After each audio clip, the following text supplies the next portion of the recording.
I'm Paula Droege, and this is my search for a material soul. Evolution loves death, even more than it loves you or me. And Dillard is right. Natural selection depends on producing enormous quantities and then exterminating the maladaptive. As we say in our family, there are so many ways to be wrong. I've been slowly reading Pilgrim at Tinker Creek. It was given to me a long time ago by my father, so it has special meaning. It's also a Pulitzer Prize winner. Dillard gracefully meditates on being human in a natural world. It's lovely, but it demands attention. Don't read right before you go to bed, unless you want to go to sleep. The chapter on death is titled Fecundity. Think of this opposition between life and death as a kind of gestalt switch. Dillard draws your attention to the dark side of the light. This relation between death and life is not original. Think of good and bad, yin and yang, these things kind of go together. But there's a tendency in religious contexts to emphasize the good.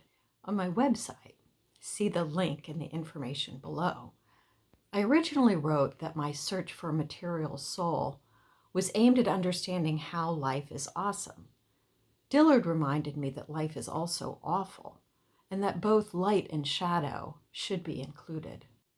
I get really irritated by a Jesus is love Christianity that says God will fix every little thing that goes wrong.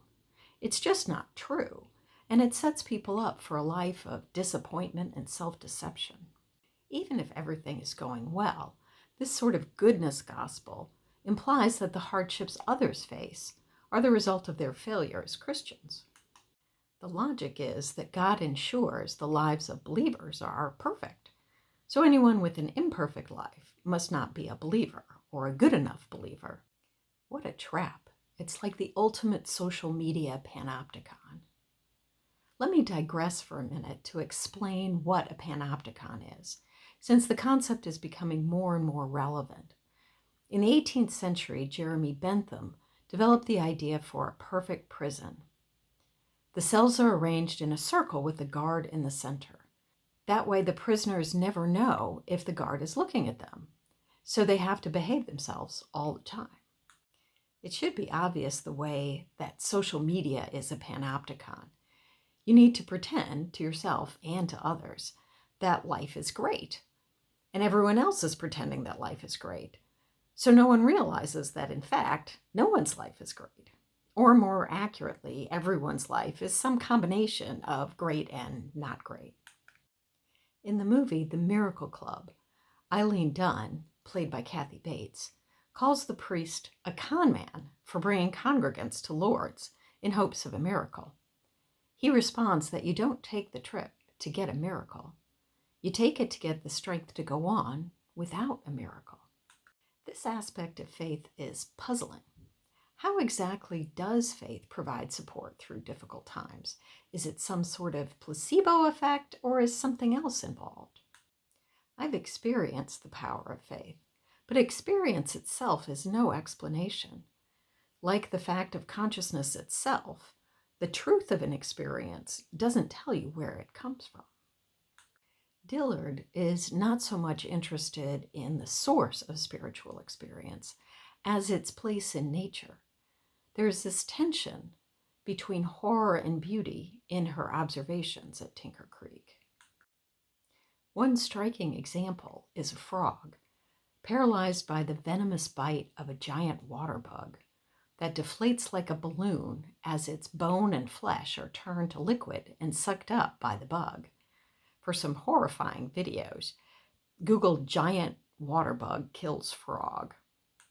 In contrast, a mockingbird with wings folded dramatically dives 40 feet like a stone, only spreading its wings and landing a moment before hitting the ground. Here's what Dillard writes about this tension. We don't know what's going on here. If these tremendous events are random combinations of matter run amok, the yield of millions of monkeys at millions of typewriters, then what is it in us, hammered out of those same typewriters, that they ignite? We don't know. Our life is a faint tracing on the surface of mystery, like the idle curved tunnels of leaf miners on the face of a leaf. We must somehow take a wider view, look at the whole landscape, really see it, and describe what's going on here. Then we can at least wail the right question into the swaddling band of darkness, or, if it comes to that, choir the proper praise. On the one side is the world, with its millions of beasts and their apparently pointless lives and deaths, churned out prolifically and randomly to be repeated forever and ever. Amen. On the other side is the human feeling for the value of life, a moment of pain or joy. As Dillard chronicles events in the lives of bug and bird, she demonstrates the fire in the mind ignited by nature. Evolution loves death more than it loves you or me. We are the ones who love ourselves and one another. It's a human thing. Life and death, horror and beauty, we are the ones who seek meaning and find it where we can. And we can find it almost anywhere. That in itself is a miracle. The mind makes patterns out of whatever information is available. Unlike the algorithms that do the same thing, the mind selects patterns based on meaning, past value, current use. Even oddity can signal something new and worthy of attention. The mind finds meaning in nature, even if nature doesn't care about us in return. Is this one-sided relationship enough? Or do we need God to love us too, to find meaning in our lives as we find meaning in creation? We don't know what's going on here. We'll have to keep looking.